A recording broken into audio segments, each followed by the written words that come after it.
Hello Nerd Circuit Crew, welcome back to the latest episode of Nerdtastic Guys. Since we've wrapped up every member of the Cunning Hairs, it's about time we move on to the next faction in the world of Zenless Zone Zero, Victoria Housekeeping, Zenless's most refined and lethal cleaning crew. And who better to start with than their resident badass butler, Lycaon, the high-class wolf with ice in his veins and rockets in his legs. Will he be the foundation of the stun character, or is this pup all bark and no bite? Let's find out.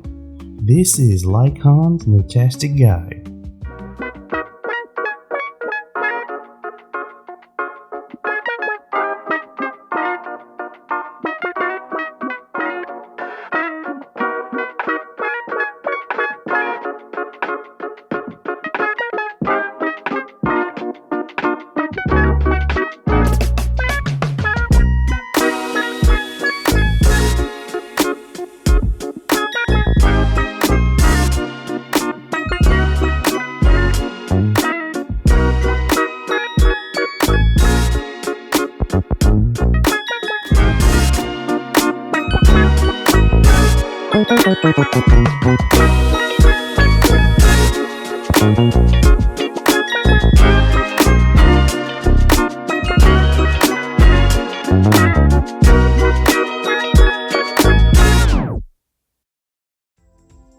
So in the world of Zenless Zone Zero, there are creatures known as Thyrans.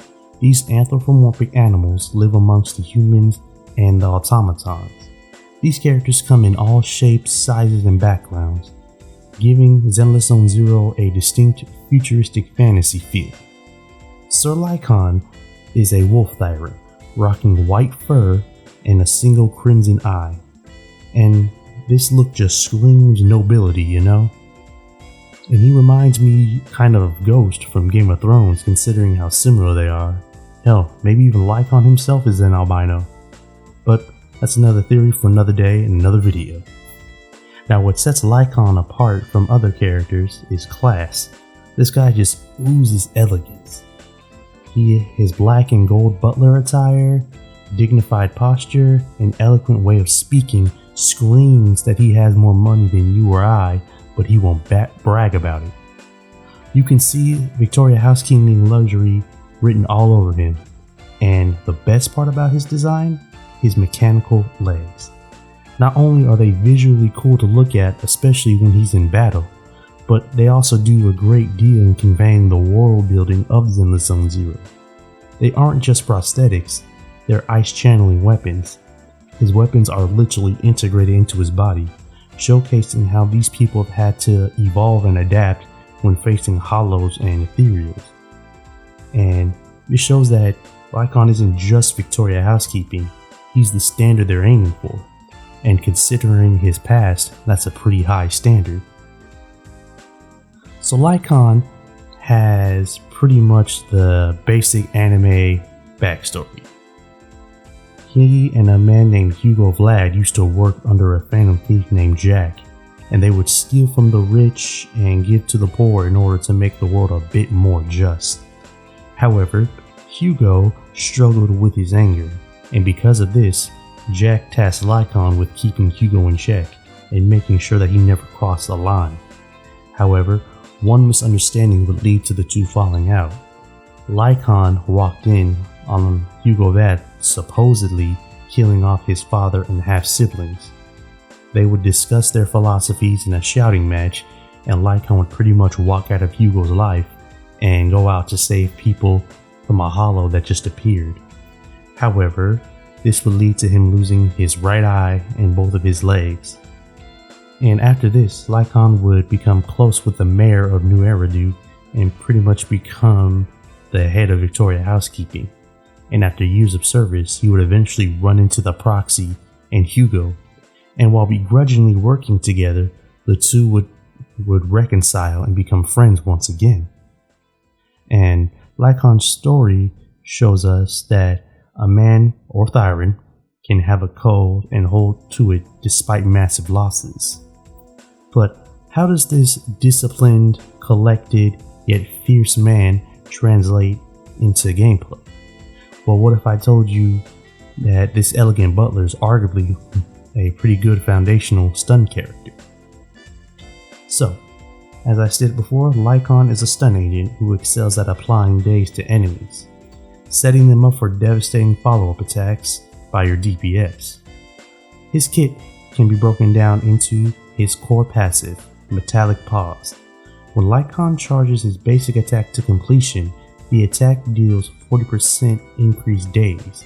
When his EX special attack or assist follow-up hits an enemy, the target's ice damage resistance decreases by 25% for 30 seconds. Then you have his additional ability, Elegant Predator.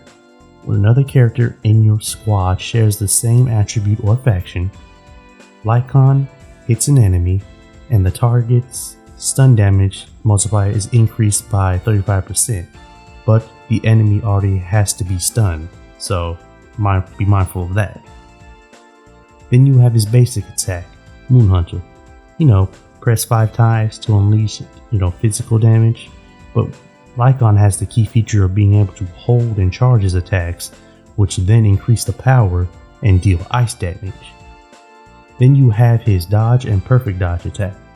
When you dodge with the basic dodge, he'll slide forward and deal physical damage. However, when you dodge with a perfect dodge, he'll slide forward and deal ice damage. So remember that when you're, building a team. Then you have his defensive assist, and this is where Lycaon really shines. When the enemy is flashing yellow, press the defensive assist and Lycaon will come in and parry the attack, dealing massive daze. And after that, when you follow up with a basic attack button, Lycaon will create a massive wall of ice in front of him and deal ice damage. And then you have his EX special and regular special attack. When a regular special attack button is pressed, Lycaon will strike the enemy several times, dealing ice damage, holding the button down to charge and increase the damage. Then, with the EX special attack, the strikes become more brutal and increase the ice damage, and when you hold it down, it'll consume energy and charge, thus increasing the damage even further. Then you have his chain and ultimate attack, As You Wish and Mission Complete. They're pretty much the same thing, except with the ultimate you get a pretty, cool animatic, but this unleashes multiple powerful strikes at an enemy in a large area, dealing massive ice damage, and Lycaon is vulnerable during these, so use them to your advantage. His playstyle revolves around charging attacks and timing them to maximize daze application. To effectively utilize Lycaon's kit, here's the following combo sequence. First, you'll charge the EX special attack, then you'll charge the basic attack immediately after. Then you'll repeat and alternate between the EX special and basic attack until the enemy is stunned, and incorporate dodge counters into this when the enemy is getting too close. Timing your dodge is not only a way to enhance survivability, but also contributes to daze buildup as well. So this loop effectively builds up daze over time, leading to a window for your DPS to unleash high damage attacks. Then let's talk about his builds. First, we'll go over the W engines. First, we'll have his signature W engine, the Restrain, and its effect is it increases the damage and daze from basic attacks up to 12% for 8 seconds, stacking up to 5 times. And this pretty much enhances Lycaon's basic attacks, which is kind of what you're going to be focusing on and hitting the majority of the time. Then we have Hellfire Gears, which is what I'm seeing a lot of people, equip to him for like meta reasons, because it boosts his energy regen when he's off the field and increase impact after using the EX special. So, definitely go for that if you have it. Then for the third option, we can use the Damara Battery Mark II, and it increases the electrical damage, but we're going to ignore that, but also boosts energy regeneration and the dodge counter or assist attacks. So, we can definitely use those for him as well. But if I had to pick one, if you have it, definitely go for Hellfire gear. I recently switched to Hellfire gear just to see if it would work, and it's doing wonders for my runs in like Deadly Assault and Shield Defense. Then for his drive disc, we're going to use King of the Summit as a 4-piece set, which is perfect for stun characters currently, because when you use an EX special attack or chain attack, it increases the crit damage of all teammates by 15%, and further increased by 15% if the crit rate of the character is over 50%. So if you're really focusing on, building crit, you can definitely, equip this to Lycaon and pray RNG just blesses you with crit damage on everything. Then we'll have the Astral Voice 4-piece, and it buffs damage by 24% when a character enters the field using a quick assist. Pretty good. And as for the two-piece, we'll go for Shockstar Electro, which increases the damage by 6%. Alright, now let's talk about teams. As an S rank, or standard S rank, Lycaon's kit is perfect for a generalist team. As stated before, his additional ability activates when someone from Victoria Housekeeping or is an Ice Elemental user when they're on the team, granting a 35% increase in stun when Lycaon hits a stunned enemy. So, keeping these factors in mind, as well as Lycaon's core abilities and playstyle, these are the characters that he has the most synergy with. First off, Sokaku. She's an ice support from Section 6. Lycaon and Sokaku synergize by attacking or acting as the stun support setup. Lycaon stuns the enemy, and Sokaku switches in and uses her EX ability to add the attack buff to her whole team, pretty much 1,000 points. And then the DPS will come in and take advantage of the buffs and enemy debuffs. Ellen Jo, the Ice Attack Shark from Victoria Housekeeping. Since she's part of his faction, his additional ability will automatically activate. But still, Lycaon will deal massive daze to the enemy and shred their ice resistance, allowing Ellen to come in and deal burst damage during the stun. And then you have Hugo Vlad, the Ice Attacker. Lycaon's stun and debuffs set up Hugo's Totalize mechanic, which triggers by stunning enemies, or using an EX special or ultimate while the enemies is stunned. He, Hugo, and Lighter make for a deadly team when played correctly. Miyabi, the Ice Anomaly of Section 6. She and Lycaon set up Disorder on enemies. Lycaon provides stunning daze as well as ice resistant shred, and Miyabi provides follow-up attacks and can trigger Disorder when dealing more damage. Then we have a recently new character, Yidhari, the Ice Shear Force of the Spook Shack. Lycaon's ice resistance and stun allows Yidhari to shine as a DPS on the team. So, team suggestions.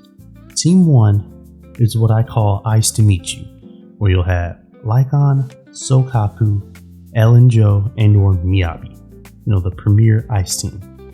This team focuses on dazing and debuffing enemies with Lycaon, buffing the team with Sokaku, and dealing massive damage with Ellen Jo and or Miyabi. But the extra caveat is Miyabi will have Disorder, so keep that in mind. Team 2, I call the Flames of Reunion, where you'll have Hugo, Vlad, Lycaon, and Lighter, a double stun team. Lighter's W engine enhances fire and ice attacks, while his additional ability increases or decreases enemy resistance to said elements. Lycaon helps maintain the constant sun, leading to Hugo's Totalize mechanic, which, as you can see, increases the damage multiplier on a stunned enemy when you're using an EX or ultimate. Lastly, Team 3 I call Thyrans United. We'll have Yidhari, Lucia, and Lycaon. Yidhari is the team's main DPS who thrives when her health is low. Lucia provides increased HP, crit damage, and sheer force, while Lycaon's stuns set up Yidhari's maximum damage. As for tier lists, I'm seeing a lot of tier lists like Pridwin put Lycaon in tier 1, which is, high considering he's kind of like the premier S-rank stun in the game. So, way to go, Lycaon. Still relevant. Proud of you. And if you manage to obtain him, I would definitely invest in him as a central stun unit. And with that being said, Lycaon is one of the main reasons I even got into Zenless Zone Zero. His first trailer led me to believe he was an attack character, but even though he's not, he's something to behold. From his design, story, and gameplay, you can see why Hoyo made him a standard banner to help new players get into the game. But what do you all think? Is Lycaon the premier stun type like I've been saying? Or is he just, meh in your opinion? I would love to hear your opinions in the comment below. And with that being said, don't forget to like, comment, and subscribe, and I will see you all in the next one. Peace.